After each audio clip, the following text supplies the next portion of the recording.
माणिकलाल वर्मा के चित्र पर पुष्प अर्पित करते हुए उन्हें श्रद्धांजलि अर्पित की। इस दौरान सीएम कई मुद्दों पर बेबाक बोलते हुए दिखाई दिए।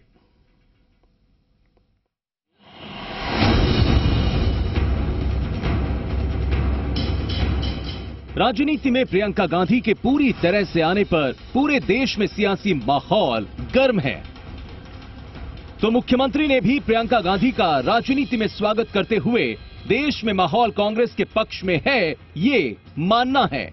इसका परिणाम लोकसभा चुनाव में नजर आएगा। साथ ही उन्होंने ये भी कहा कि अगर प्रियंका गांधी और राहुल गांधी राजस्थान से चुनाव लड़ना चाहें तो प्रदेश की जनता और कांग्रेस उनका स्वागत करेगी।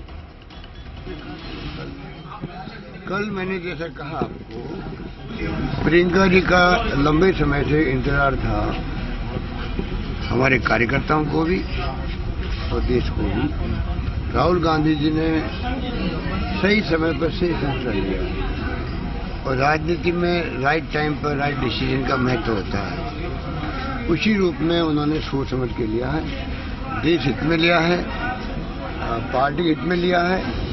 ईवीएम हैकिंग को लेकर चल रही बहस के सवाल पर अशोक गहलोत ने कहा कि कुछ तो वजह है जो सुप्रीम कोर्ट को ईवीएम की जगह वीवीपैट सिस्टम शुरू करने का आदेश देना पड़ा।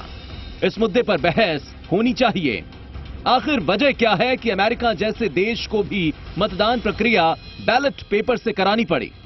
धीरे धीरे जो कुछ भी होना है फैसला सामने आएगा, क्योंकि अमेरिका, इंग्लैंड सब जगह ये पहले जो मशीनें थी वहाँ क्यों तो हटी, क्यों लगी थी, क्यों हटी थी, क्यों वहाँ बैलेट पे आए थे, ये एक बहुत बड़ा मैं समझता हूँ डिबेट का विषय है। पर डिबेट का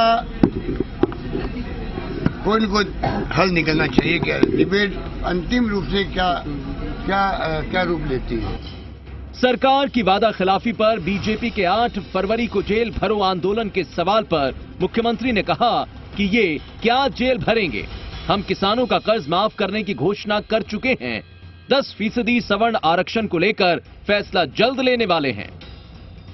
कि अपनी मजाक उड़ रही है कि हम तो कह चुके हैं, हम 10% आरक्षण किया, हम तो 14% आरक्षण की बात करते हैं। 2002 के अंदर मैंने यहाँ पर पहला राज्य देश के अंदर है जिसने 14% आरक्षण ईबीसी को मिले प्रस्ताव पास किया, वाजपेयी जी को भेजा कि आप संविधान में संशोधन जो अब हुआ है। अशोक गहलोत ने नरेंद्र मोदी पर भी जमकर हमला बोला। कहा, देश में नरेंद्र मोदी की सरकार ने भय और हिंसा का माहौल पैदा कर दिया है। राजस्थान, मध्य प्रदेश और छत्तीसगढ़ की जीत ने तय कर दिया कि देश में नरेंद्र मोदी को अगर कोई कड़ी टक्कर दे सकता है तो वो राहुल गांधी हैं।